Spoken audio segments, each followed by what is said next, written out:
tentang sintesis asam karboksilat. Nah, di dalam sintesis asam karboksilat ada 5 subbab. Yang pertama adalah oksidasi alkohol, tapi terutamanya dalam alkohol primer. Yang kedua ada oksidasi aldehid. Yang ketiga oksidasi alkyl benzen. Yang ketiga oksidasi reagen Grignard ditambah dengan karbon dioksida. Yang terakhir ada hidrolisis ester. Jadi yang pertama kita akan membahas tentang oksidasi alkohol primer. Nah ini.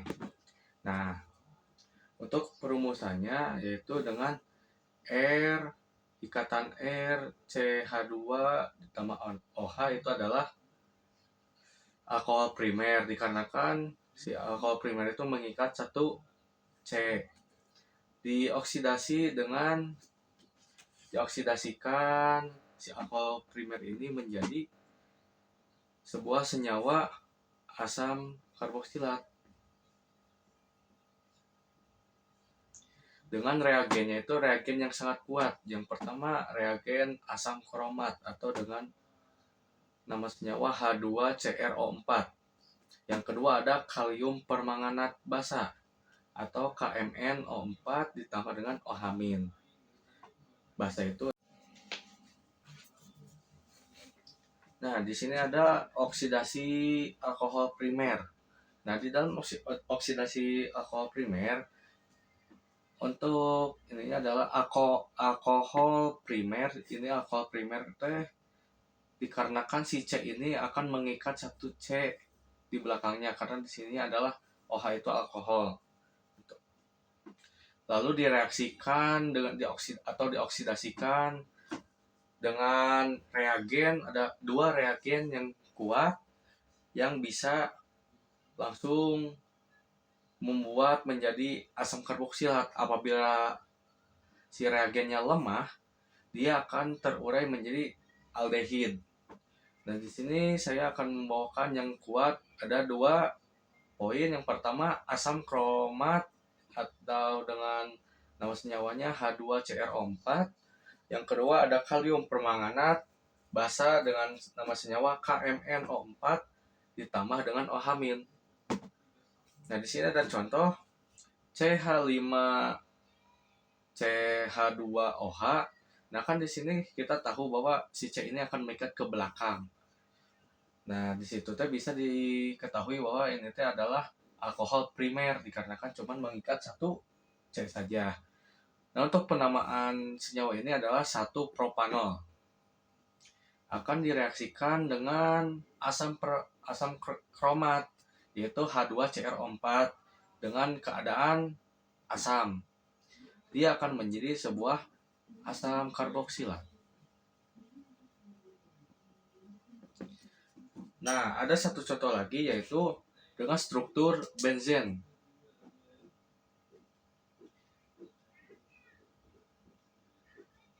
CH2OH. Tapi di sini direaksikan dengan KMnO4 dalam keadaan basa menjadi asam karboksilat. Nah, di sini kan dikarenakan si C ini akan mengikat satu atom di sini, satu karbon yang membuat dia alkohol primer. Nah, si alkohol primer ini direaksikan dengan kalium permanganat dalam keadaan basa. Dan setelah direaksikan akan menghasilkan asam karboksilat. Tetapi dengan penamaan yang pertama itu adalah yang sebelah sini sikloheksil metanol. Nah, untuk yang hasil akhirnya adalah asam sikloheksana karboksilat. Nah, ini untuk oksidasi alkohol primer. Nah, selanjutnya ada di oksidasi aldehid. Nah, di oksidasi aldehid juga masih sama, dia akan direaksikan dengan KMNO4 itu adalah kalium permanganat. Kalium permanganat. Nah, di sini ada strukturnya CH3CH2 CH rangkap 2O, itu tuh adalah struktur aldehid atau bisa disebut juga propanal. Nah, ketika si propanal ini direaksikan dengan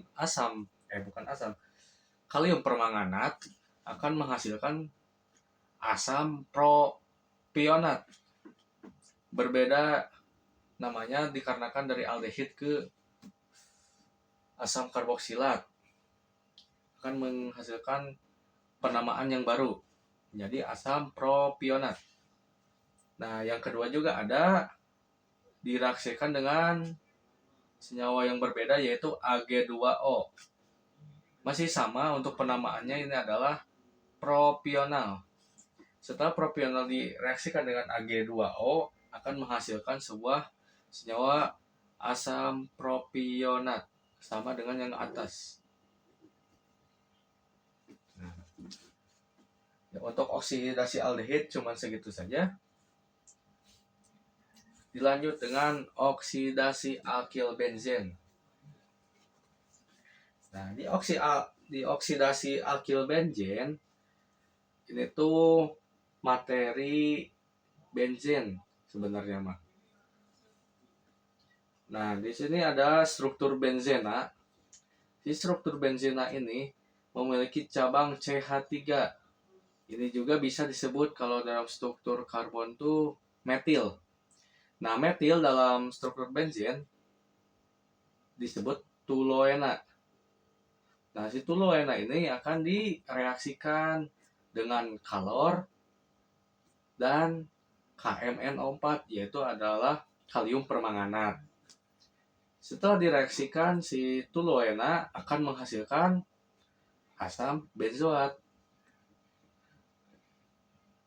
Kenapa benzoat? Dikarenakan dalam gugus benzen, ketika benzen ditambah dengan COOH, dia penamaannya berbeda dengan yang karbon. Kalau yang C gini, COOH tapi ada C-nya gitu teh, cuma asam karboksilat.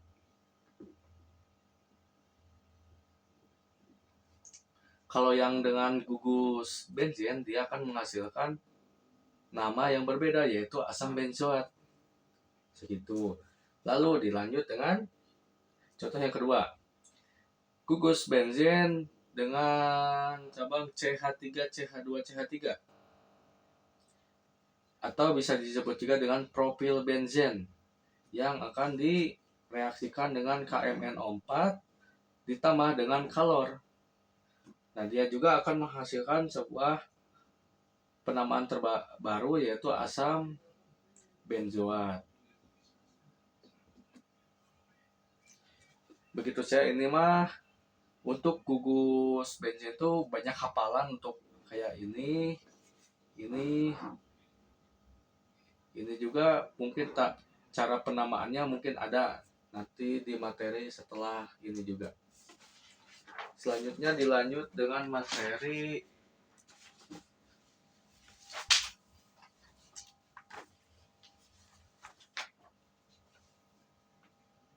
ternyata ada satu lagi. Contoh dari oksidasi alkil benzen. Yang ini ada satu contoh lagi. Nah, di sini ada gugus benzen. Ternyata dia sejajar si garisnya. Nah, si garis sejajar ini bisa dinamakan dengan atau dilambangkan dengan P. P itu adalah para. Dengan penamaannya adalah CH3 itu adalah metil, O2N adalah nitro. Jadi ketika digabung menjadi para nitrotoluena. Penamaan ini ditambah dengan ini jadi nitrotoluena. Akan dioksidasikan atau direaksikan dengan kalium permanganat ditambah H2SO4. dengan ditambah dengan kalor juga. Nah, dia akan menghasilkan sebuah senyawa asam. Parahnya masih karena ini masih sejajar, nitro yang ini benzoat COOH. Sudah segampang itu. Lanjut yang selanjutnya yang keempat adalah reaksi reagen Grignard dengan karbon dioksida. Nah, di sini ada tata caranya. Yang pertama, RX ini adalah alkil halida yang direaksikan dengan magnesium serbuk dengan larutan eter akan menghasilkan sebuah reagen Grignard. Reagen Grignard yang ini nih. Ini yang akan menghasilkan reagen Grignard. Lalu akan direaksikan dengan karbon dioksida yang ini dan menghasilkan sebuah asam karboksilat. Langsung kepada contohnya. Nah, di sini ada alkil halida yang akan direaksikan dengan magnesium serbuk dengan ditambah dengan larutan eter yang menghasilkan, nah yang Cl ini adalah kloro, atau penamaannya yang senyawa ini itu adalah 2-klorobutana. Lalu direaksikan dengan magnesium serbuk dan larutan eter menghasilkan sebuah reagen Grignard yang ini. Terus akan direaksikan lagi dengan karbon dioksida atau CO2 yang hasil akhirnya menghasilkan asam karboksilat atau asam karboksilat dikarenakan kan COOH. Jadi asam karboksilat. Nah, yang kedua ada contohnya dengan gugus benzen. Nah, tadi yang salah pengucapan yang bromobenzen itu harusnya yang sini. Ini adalah bromobenzen yang direaksikan dengan magnesium serbuk ditambah dengan larutan eter menghasilkan sebuah reagen Grignard. Grignard yang menggabungkan antara magnesium dengan beryllium yang akan direaksikan lagi dengan CO2 atau karbon dioksida, dan setelah itu akan menghasilkan sebuah senyawa atau gugus benzen asam benzoat. Sudah begitu saja, dikarenakan Mg akan mengikat Br yang membuat dia menjadi reagen Grignard. Sudah, yang terakhir adalah hidrolisis eter. Nah, di hidrolisis eter, yang terakhir adalah hidrolisis ester. Nah, di sini ada ester, air, asam karboksilat, dan alkohol. Nah, dari definisi juga kan hidro yaitu air, lisis adalah pemecahan. Jadi di sini adalah pemecahan ester yang menggunakan air. Nah, nanti si ester ini akan di pemecahan atau diputuskan, si ikatannya yang sebelah kanan ini akan menjadi asam karboksilat, yang sebelah kiri asam karboksilat, yang sebelah kanan akan menjadi sebuah alkohol dengan pemanasan H+ dengan kalor. Nah, contohnya yaitu ini adalah ester, ini gugus ester, atau juga kan ini adalah cabang, ini adalah metil, ini etanoat. Jadi penamaannya adalah metil asetat ditambah dengan air yang direaksikan dengan pemanasan kalor dengan keadaan asam akan menghasilkan, dikarenakan ini ikatannya diputuskan, yang sebelah sini akan menjadi asam asetat, yang sebelah kanannya kan sisa cabang, berarti kan metil tambah OH karena alkohol jadi metanol. Sudah begitu saja untuk hidrolisis ester. Sangat mudah dan mungkin gampang dipahami untuk para penonton. Dan sekian dari saya. Mohon maaf apabila ada kesalahan dalam penjelasan dari sintesis asam karboksilat dari subbab pertama, kedua, ketiga, keempat sampai kelima. Semoga dapat dimengerti. Wassalamualaikum warahmatullahi wabarakatuh. Bye bye.